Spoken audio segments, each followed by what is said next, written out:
This is going to be the first of many engagements we're going to have in here.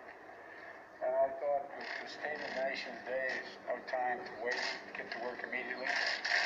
As we've indicated earlier, we're going to be signing a number of executive orders over the next several days to week.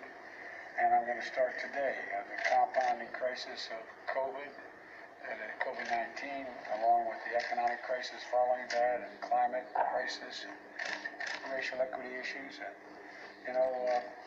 some of the executive actions I need to sign today are going to help change the course of the COVID crisis, and we're going to combat climate change in a way that we haven't done so far, and advance racial equity and support other underserved communities. We're going to rebuild our economy as well. And these are just all starting points, and we're going to, in the process of rebuilding the economy, do what I said throughout the campaign and while running, that rebuild the backbone of the country, middle class. And so there's going to be a lot of focus on that, and I think some of the things we're going to be doing are going to be bold and vital, and there's no time to start like today. So what I'm going to be doing, I'm proud of today's executive actions. I'm going to start by keeping the promises I made to the American people. A long way to go. These are just executive actions. They are important, but we're going to need legislation for a lot of the things we're going to do. And the first order I'm going to be signing here relates to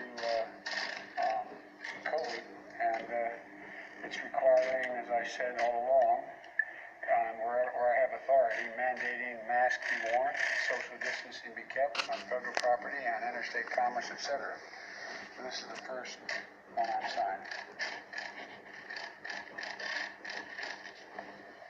And the second one I'm signing here is the support for underserved communities, and we're going to make sure we have some bedrock equity, equality as it relates to how we treat people in healthcare and other things. We'll give you copies of these executive orders.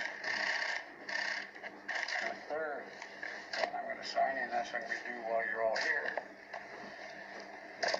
is the commitment I made that we're going to rejoin the Paris Climate Accord as of today.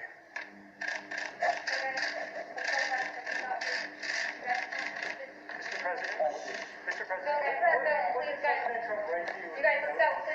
President wrote a very generous letter. It's because it was private. I will not talk about it until I talk to him, but it was generous. Hey, thanks for watching our YouTube channel. You should know that you can follow today's top stories and breaking news and catch up on your favorite MSNBC shows all in one place. Download the NBC News app today.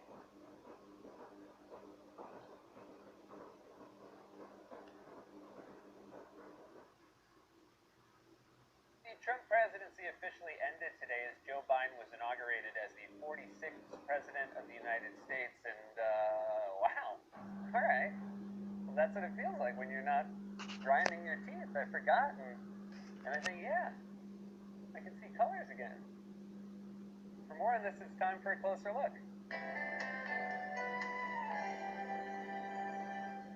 Over the last 4 years, whenever I imagined myself finally saying those words, I pictured us surrounded by a jubilant audience, reveling in the collective catharsis of watching this wretched, awful man slink away from the seat of power like a drunk who got kicked out of a bar at 3 a.m. for trying to steal the free pretzels.